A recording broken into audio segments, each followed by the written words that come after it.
What's your current diet like, and how has it changed ever since you started eating raw meat?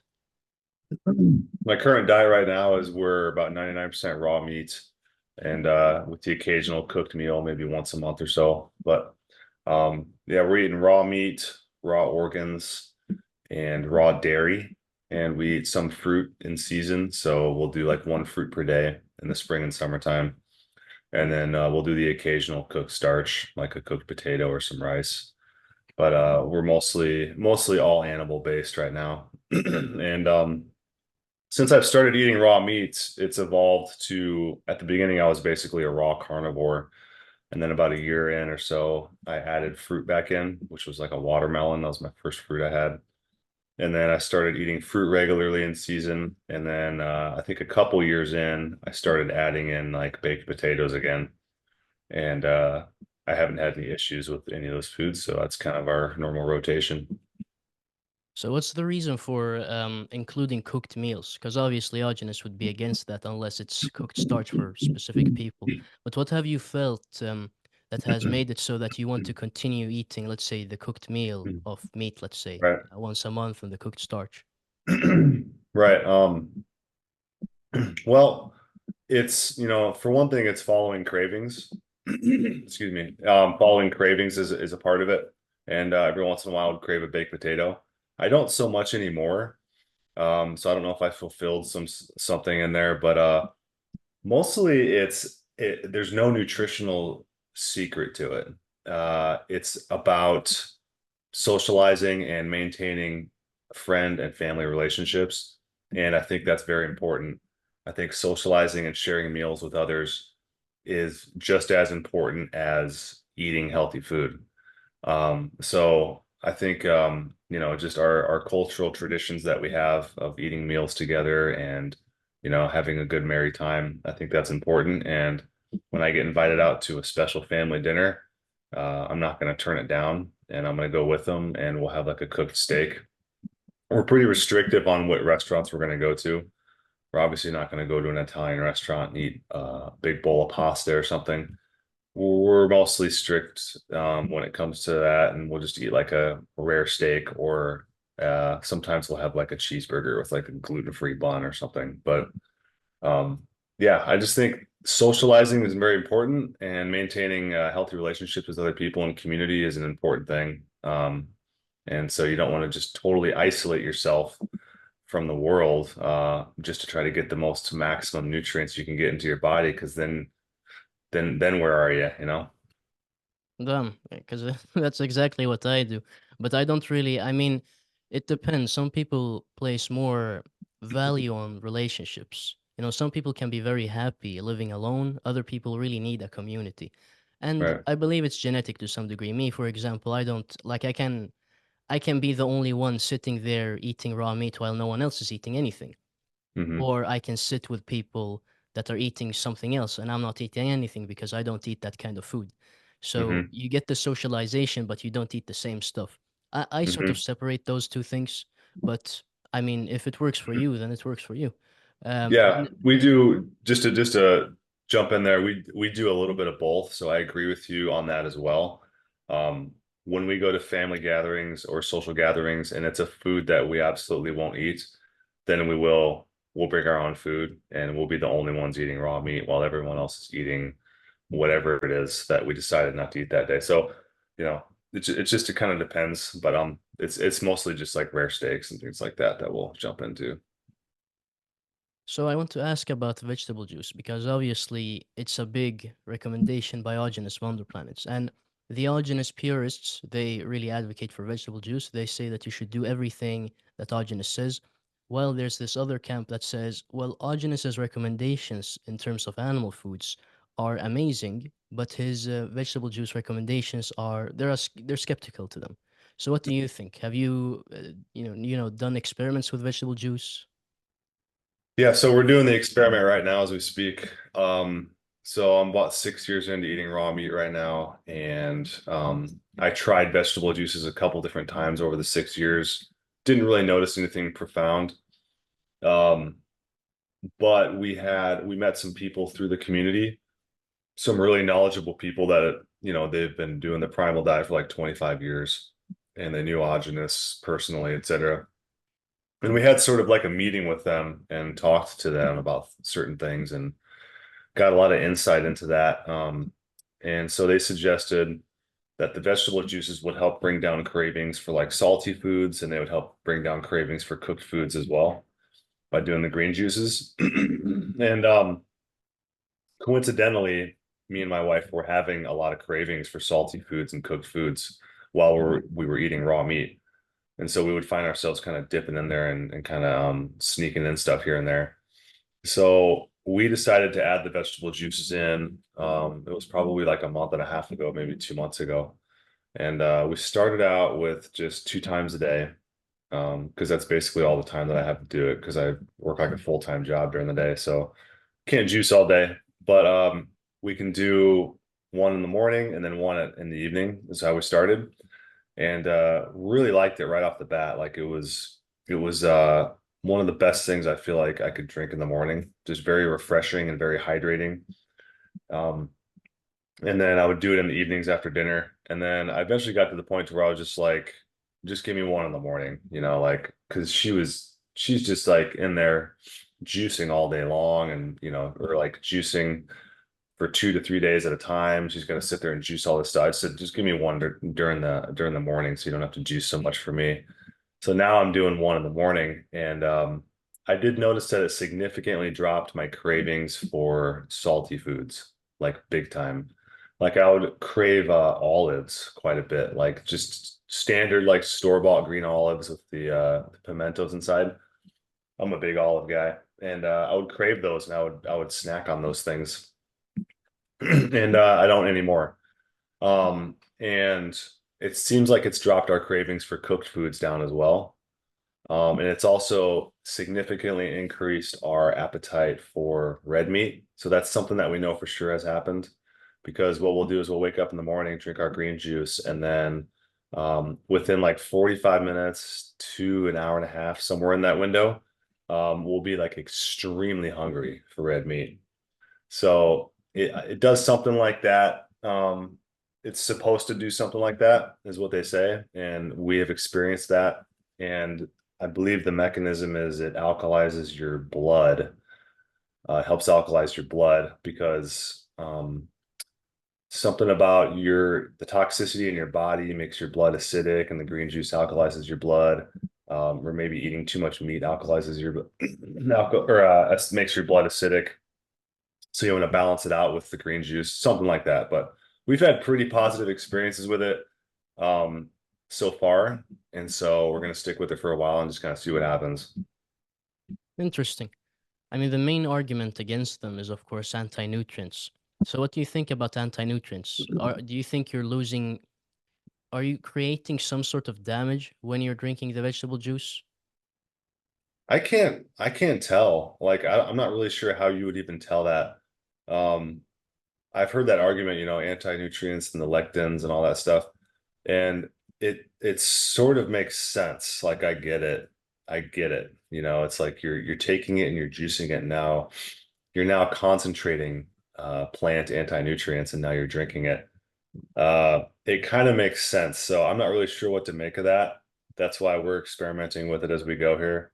And we're just gonna kind of see how it works. It may not be something that we stick with forever. What I'll probably do is I'll probably in a couple months stop the green juices and see what happens.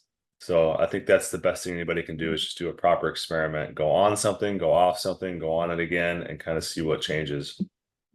Are you mainly doing, the recipe that's in the book, or are you doing pure celery? What's the recipe? We're doing I believe she does all the juices for me. So I believe we're doing it's like 90% celery juice and then 10% parsley and cilantro or just 10% parsley. I can't remember if she's doing parsley and cilantro, but yeah, it's like a 90-10. Okay, I see. Well, speaking of you being on the diet for 6 years, what benefits have you experienced? Because there might be raw meat eaters watching this, but there are also a bunch of people who don't eat raw meat. So obviously, they'd probably love to know what is it that you've experienced when eating this way? Hmm. Well, immediately when you eat especially certain organs, you get like a primal euphoric energy burst. And I even noticed it in my son. My son's 7 months old and he's eating raw meat right now. And he's just a baby. And he's got obvious energy bursts from this food. Um, so there's an energy you get from it that you don't get from cooked food at all. And the mental clarity that I get from it is great. I feel more grounded and connected. And my skin has cleared up. I don't have any scalp issues anymore, any skin issues anymore. And it just seems like it really helped repair and heal my body in such a rapid way. And it left me in just a very balanced mind state. I believe the biggest thing people struggle with, because they hear about the awesome benefits, they look at people who eat this way. Obviously, they look very healthy, so they get motivated to want to find these foods so that they can do the diet. But that's the problem. They don't really find the foods. So, because you've been on the diet for 6 years, well, either you have an environment where it's really easy to find these foods, or you've had to put in the work. So, do you have any food sourcing tips? What would you say to people who have, trouble finding raw dairy, high quality meat? Are there any tips you have? Yeah, I mean, you can just start with eatwild.com and realmilk.com would be two big websites that you can check that have a database of food available for people to search and find things. Um, Other things you can do is you can go to like just your local Whole Foods and go to the butcher and just talk to them. I've had really good luck actually getting food sources from just talking to butchers. Like they know farmers in the area, they may know some spots that you don't know about. So word of mouth is a big one. Just go start asking questions. Um, but yeah, there's the Weston Price Foundation. They a lot of times have they have lists of farmers in your area that source top quality foods, and they'll give you their information. You can contact them. Once you get to know farmers, you can start to ask them about other farmers because farmers tend to know other farmers, and it's not like a huge competition type thing where they don't want to tell you like where the other farmers are at. Like they'll let you know, hey, there's a guy down here that's selling this or a guy down here selling that. So you just got to really start networking and getting connected with your community, and you'll find stuff. I mean, the trick I like to tell people is you go into Google Maps and you zoom in on the area that you're comfortable driving to, and you search for farms, and then Google Maps will tell you um, the locations of all the farms in your area, and then you can click on them, and then you find their website, and then you can see their emails. You can call them because their phone number is also listed there. So then you can call around, all the farms in your area, and then usually you'll have access to many things after doing that. Um, I want to ask you about Augenis again. Do you think he got something wrong? Because you've been on the diet for 6 years. Obviously, you've done a lot of experiments. You have a lot of knowledge about his work. Mhm. Well, in relation to you at least. So, have you found that Augenis has said something that turned out wrong?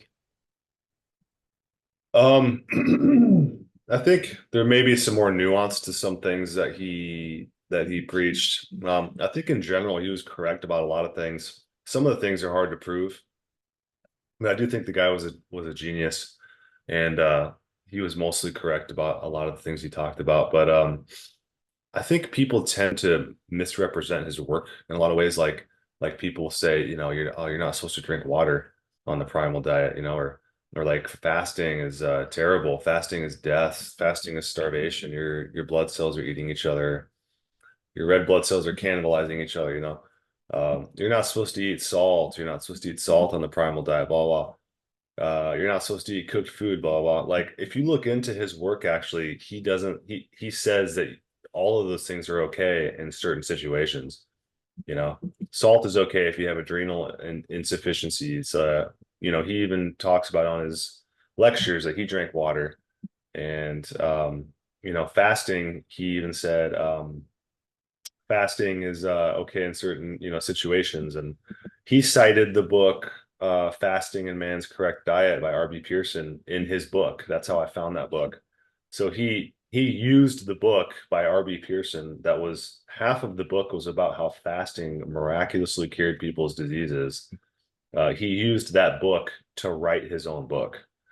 So, I think to isolate that maybe and just focus on that, I think fasting is a powerfully healing mechanism that was given to us by God, and I think it's also a very powerful spiritual practice as well. So I think that's one thing that a lot of people get confused on. What's your experience been with fasting? Because I know that I believe you made an Instagram post where you were talking about, I believe it was a water fast that you did for many consecutive days. So Yep. go through that. Yeah, I did that. That was last December. And that was I think I went 5 days on that one. Longest I've gone is 10. It had been a couple years before I did a long water fast, but my last one last December was 5 days, and I just drank water for 5 days, and man, it was just amazing. I felt unbelievable. I was mentally clear. My energy was great. I was ultra productive. I was working on our home business here where we're making our tallow and soaps and things like that. I was just every day I was working for hours on our business with endless, boundless energy. But mostly what I experience with fasting is it really centers me like mentally and spiritually. And I find myself have finding myself having extremely like lucid and clear thoughts and abilities to think and abilities to communicate that I didn't have before when I was eating food. So that's what I usually notice on it.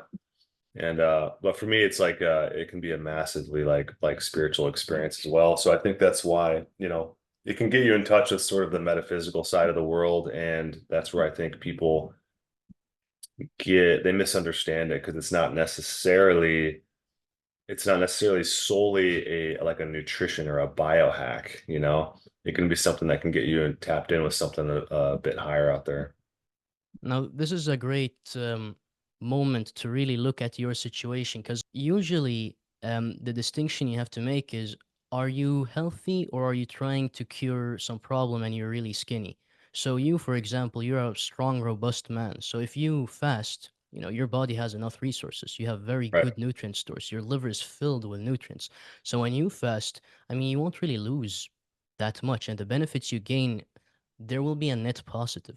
Well, there are other people, people with gut issues, although they might get some remission, they're too skinny. Their nutrient stores are too low. So when they fast, they'll still have a problem. Um, but speaking of fasting again, I mean, do you drink water and do you use salt and all of those things, or do you try to avoid them because of allergens? Are you talking about during fasting or just in general? No, in general. In general, yeah, we drink Mountain Valley spring water, and that's what I've been drinking for the past 6 years, and that's what I found works great for us. It's a natural spring water. It's bottled up by a company and it's sold, but we get it in glass bottles and delivered to our house, and we pour it into glass mason jars and drink it out of glass jars. So it's like it never touches plastic as far as we know, at least on our end. But yeah, we drink it. And sometimes in the summer, I'm working outside right now. It's 90 to 95 degrees, and I'll drink up to a gallon of water a day, man. If I didn't, I would pass out. So there's definitely an application for drinking water. Like, if you're outside sweating all day, you have to drink water, you know. So yeah, I do that. But in the wintertime, when I'm not sweating working outside, I might drink 8 ounces a day tops. So, it's not something that I do regularly. It's only when I'm in extreme hot environments and things like that.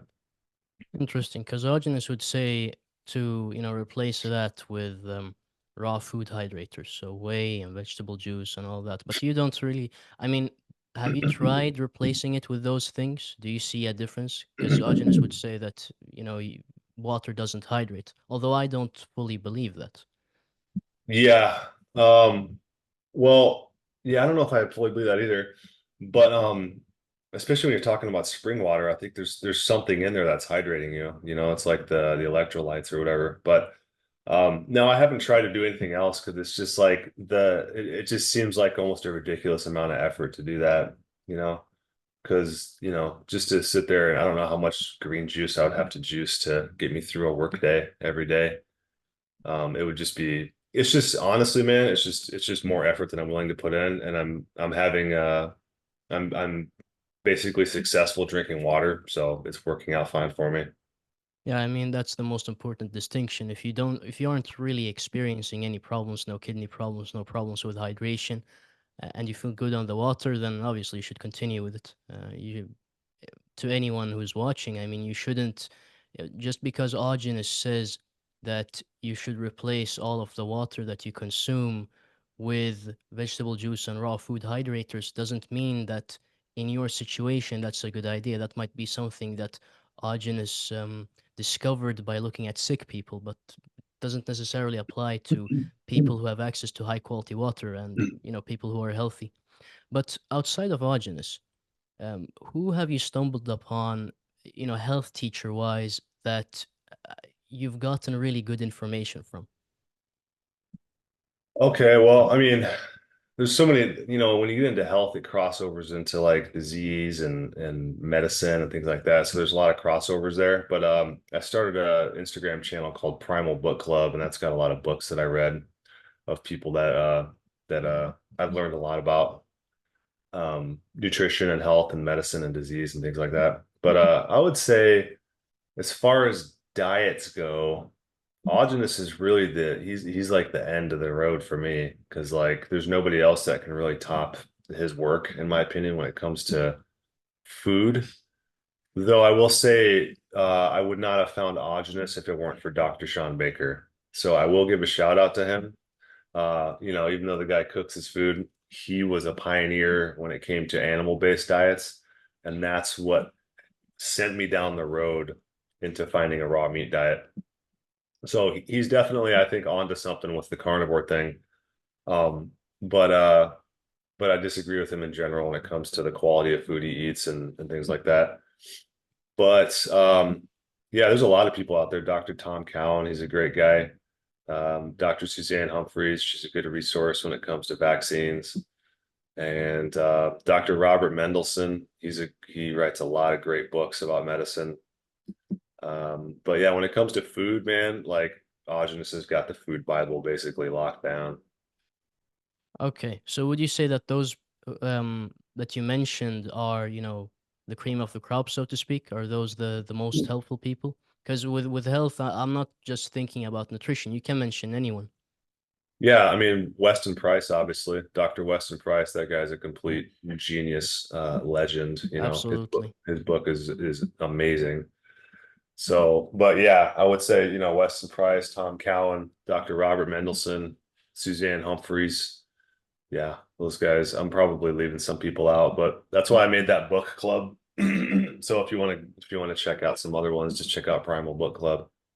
I definitely will. Mhm. You were on a show.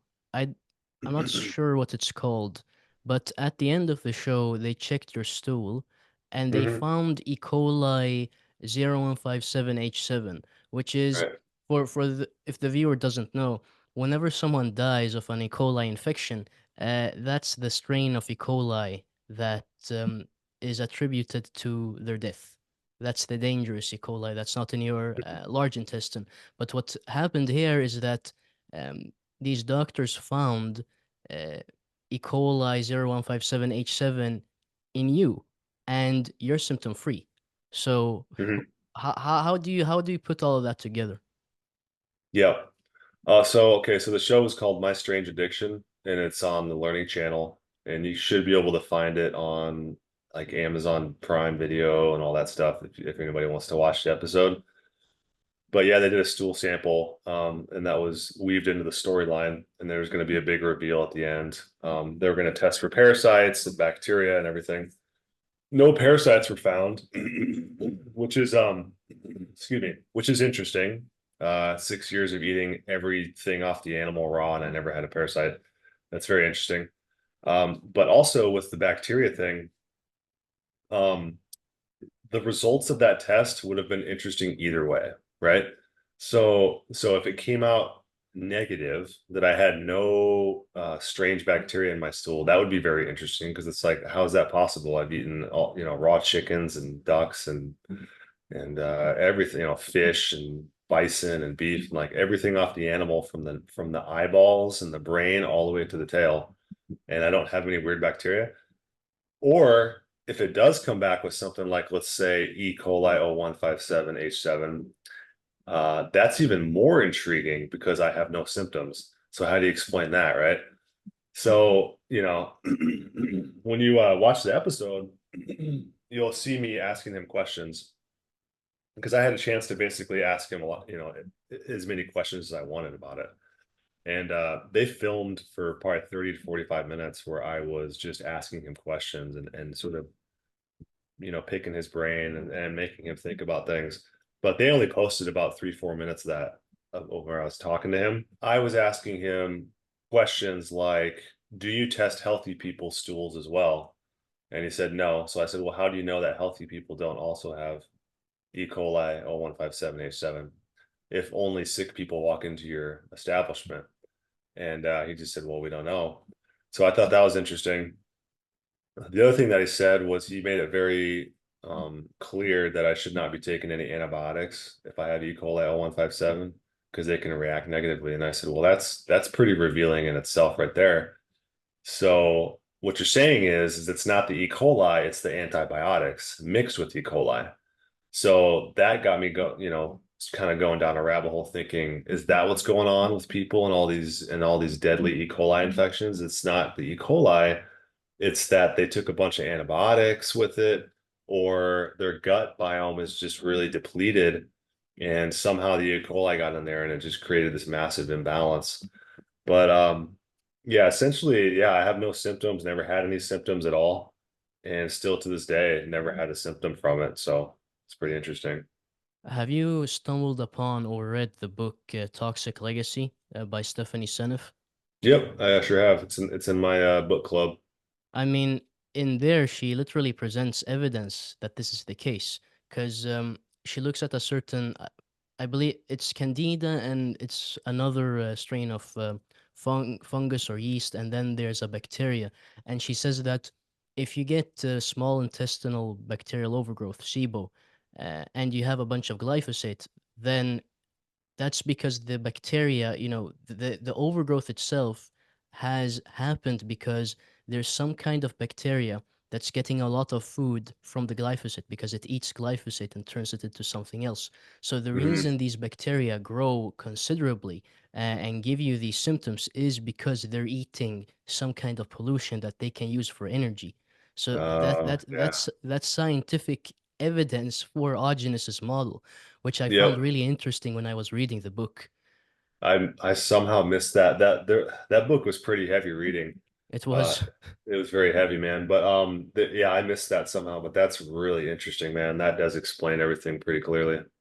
there's if you go back to there's a section in the book where she's talking about and gut issues in general. If you go back to that section and she and you read that, then you'll really understand. Okay, so this is why you need both pollution and this strain that is associated with bacterial food poisoning to Yep. get a certain reaction. Now, speaking of food Yep. poisoning, have you ever gotten food poisoning? Well, yeah, I definitely have. So food poisoning is definitely real. It's not a myth, and you can definitely get sick from raw meat. So I want to make that clear. That's not just a lie being spread. I went about 3 to 4 years without ever getting sick off of anything, and then I ate some raw venison that a friend of mine actually hunted off some land out here. And for some reason, when I ate it, I got sick, man. I vomited and had diarrhea for about 3 or 4 hours, and then it completely went away, and then it was over. And then the next day, I decided to try it again as an experiment, because I'm probably a little crazy. And I just said, hey, I'm going to eat some more of this stuff just to see if I get sick again. And it happened again the next day. I vomited, diarrhea, 3 to 4 hours. And I said, okay, that wasn't just a fluke. That wasn't just a detox. That was definitely food poisoning. to explain maybe how it happened, I don't know, man. It's a mystery. I remember asking so many people in the community, like, what do you think happened? What do you think happened? You know? Um, it is interesting that the one time that I got food poisoning was the time that I strayed away from my natural sourcing of food that I get from farmers. And then I got it from just kind of like a random guy that shot an animal in the woods. I don't know what kind of land the animal was grazing on. I don't know exactly how the animal was handled in the field. I don't know how it was field dressed. I'm not sure how it was stored. I remember it sat in the back of a truck for like 2 days before we butchered it. You know, like it wasn't hung up right away. Yes. So there may be some things that were done right after it killed that sort of influenced whatever happened to me.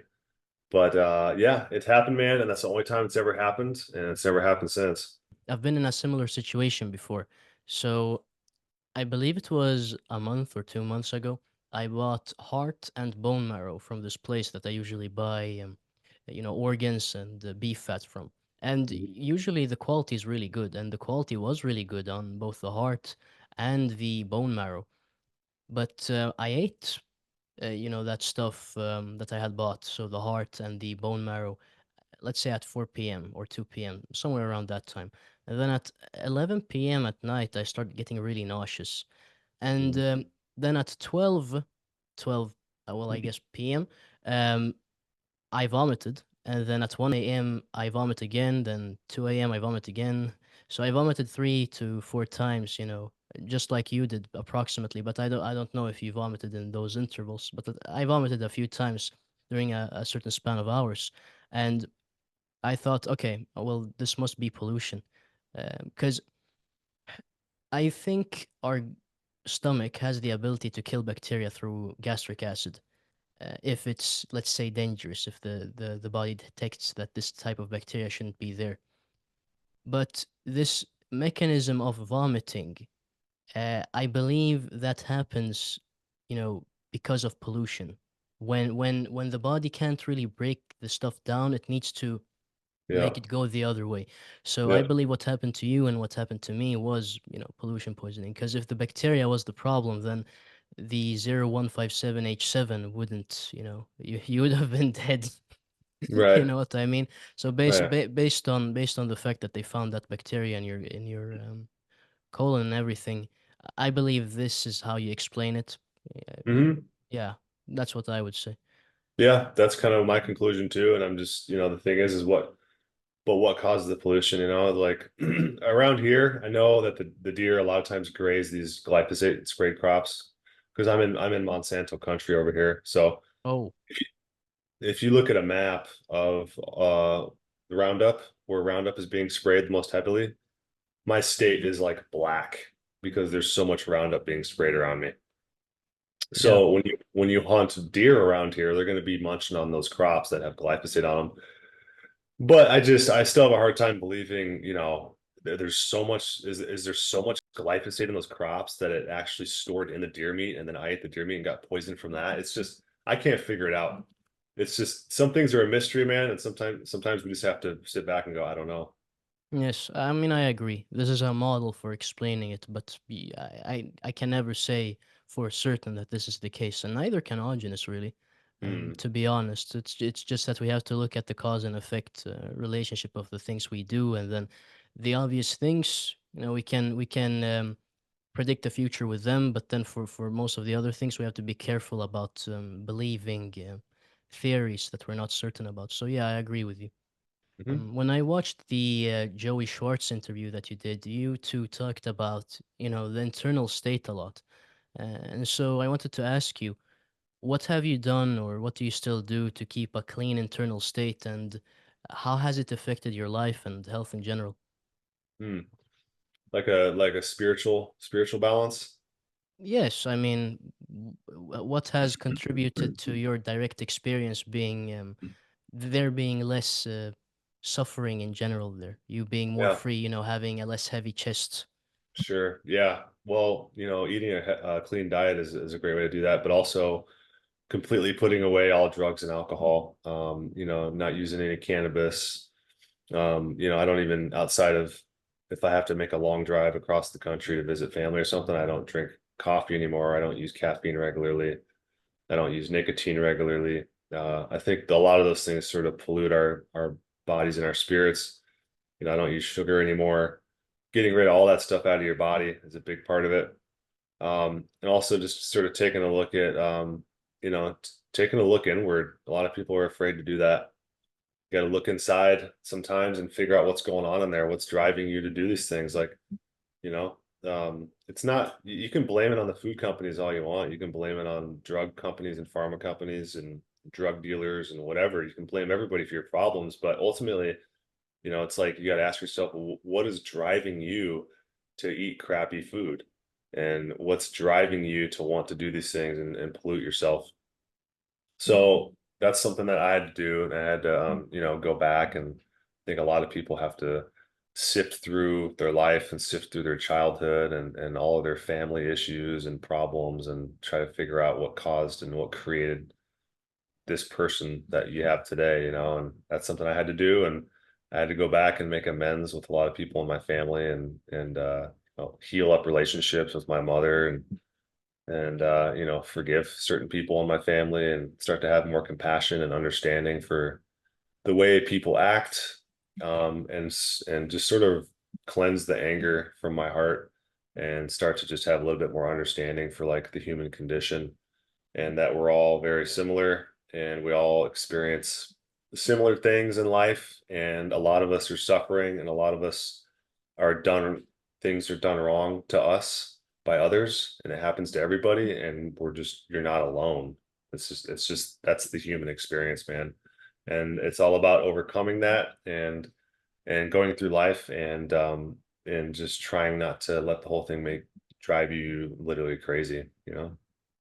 Are there any actionable steps that you would recommend for doing such a thing? You were able to understand the human condition, and you were able to understand that generating anger isn't the answer, and you were able to forgive family members.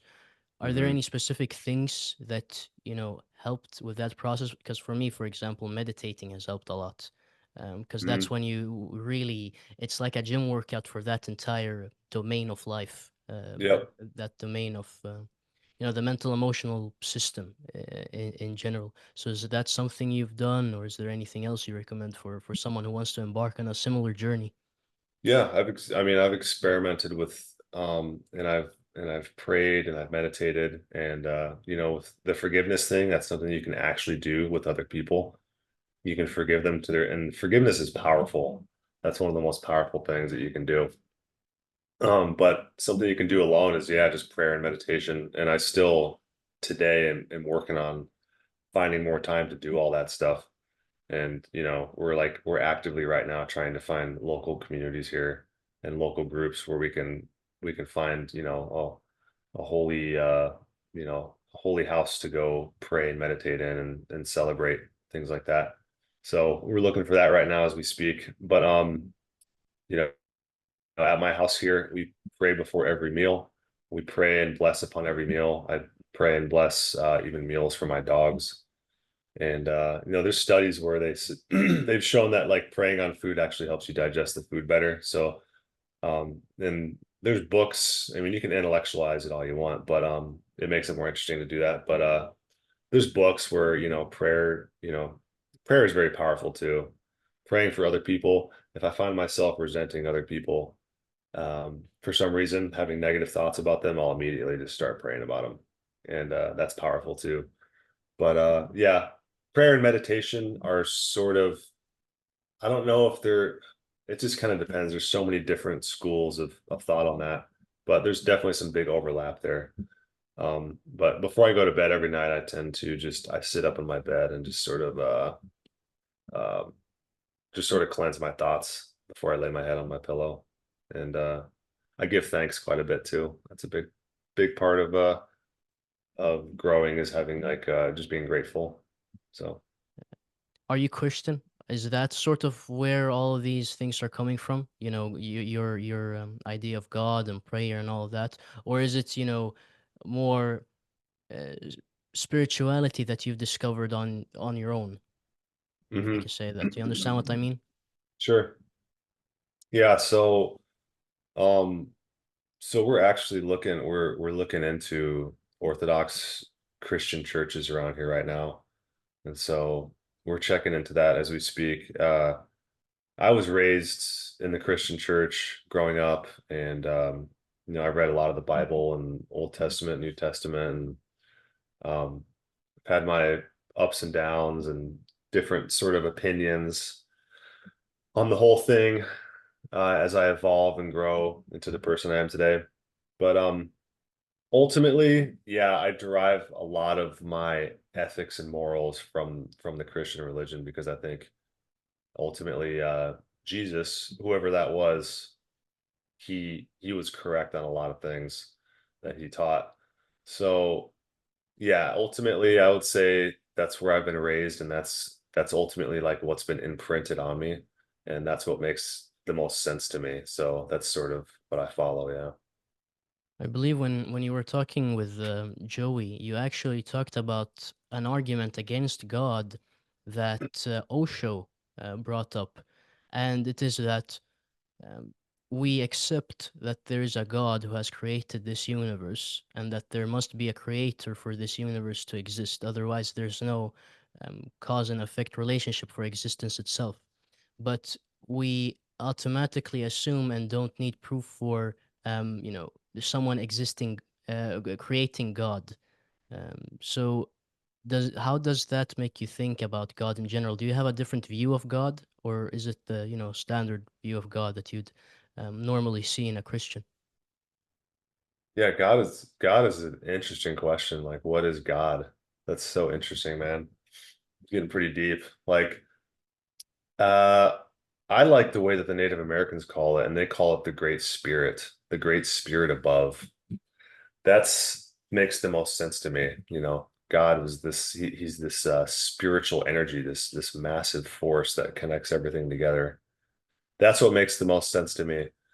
But to try to articulate it, man, is like it's so hard that I just, I would just do a terrible job at trying to articulate it. But it's really something that I don't know if we're meant to completely understand it all because, like, like we were talking about, it's like you can try to conceptualize God or whatever, but like what created that?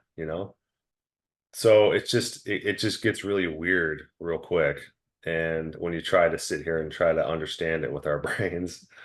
So, um, but there's just simpler ways to understand the whole concept, or maybe like what our purpose is. And there's just, I think, certain laws and certain ways of living that are supposed to happen down here. And I think that's the whole point I see. of praising God or worshiping God is understanding it's sort of like a instructions for life. I see. A year ago, you weren't a father, but now you are. I believe you said that you have a 7-month-old in your household. How has becoming a father changed your life? Oh man, it's just, geez. I mean, you can start with the birth, the whole birth of him. Like we had him at home here. There was nobody, no medical people involved at all. It was just me and her. And then at the end, we had our birth keeper stop by for a little bit. But yeah, he dropped right in my arms, and it was like I couldn't believe what I was seeing with my eyes. It was like when he was coming out, it was like I was seeing something from like a different world. And that's the only way I can explain it. So it's a mind-blowing experience seeing a child, especially your child, come in from like a different dimension. It's mind-blowing, man. So that was life-changing, and that was like extremely overwhelming emotional experience. And I don't usually get very emotional at all. It was just an overwhelming experience, man. Just seeing that life come into this world. And then after that, it's just, I mean, the way that my son looks at me is there's nobody in the world that looks at me like my son does. And that's something that nobody, I don't think, will ever experience until they have their own child, is seeing the way that that human being looks at you. He just stares at me like when we're eating dinner or whatever, he just stares into my eyes and he just does not let go. It's an unbelievable feeling, man. It's like I represent God to him. I do believe in the order of God, and I do believe that the children see um, they see God through the Father. So it's just been an amazing experience, just those two things right there. But also uh, just the joy and the love that comes along with just seeing him smile and play and all that stuff. It's amazing, man. The reason I ask is because I believe young people, especially, really underestimate the value of having children. Like that's not on their list of priorities. And Yeah. yeah, it might be because it's far harder to um, uphold a family uh, in modern society because of how, inflation and how hard it is to move out of your parents' house and all of those things, and finding a partner in general. Uh, but well, I hope if someone listens to this and they were a bit skeptical to having children, hopefully they've changed their minds. With that said, um, could you talk about Raw Naturals? That's your business, and you sell soap and organic clothing. So talk a little Sure. bit more about that in case someone's interested. Sure. Yeah. So we started Row Naturals a year ago. Uh, this is actually our 1 year anniversary, and we decided to start it after my wife made me some beard balm out of grass-fed beef tallow and coconut oil and beeswax, and I loved it. And so I was like, why don't we just start selling this? And so we just started selling it, beginning with no labels, and then eventually I got a website going, and then we started making whipped tallow, which is more like a cream. And then we started making soaps, and we made like a vanilla infused tallow. And then we're also selling organic cotton clothing and organic, uh, they're like socks and t-shirts. And so that's where we're at so far. And we both do it together, me and my wife. So I do all the business aspect, I do the most of the marketing, and she does all of the creation of everything. And so it's been fun, man. We've had like so much good feedback. It's been unbelievable. We've shipped out over 500 packages just in our first year. Like, it's just, I thought we were going to go into debt right away, but people really like these products. So there's like a big market out there. People really want natural skincare, natural soaps, and things like that. So yeah, we got the website going up, and yeah, if anybody wants to support, they can check it out. It's rownaturals.shop. Yeah, so if anyone wants really good clothing, and I really mean it, really good, high quality cotton that's basically pollution free and very good, hygiene products, like soap and creams and so on, go to Raw Naturals. They're excellent, health approved. Anyway, thank you for this conversation, Winston. All right, you bet, man. Appreciate you having me.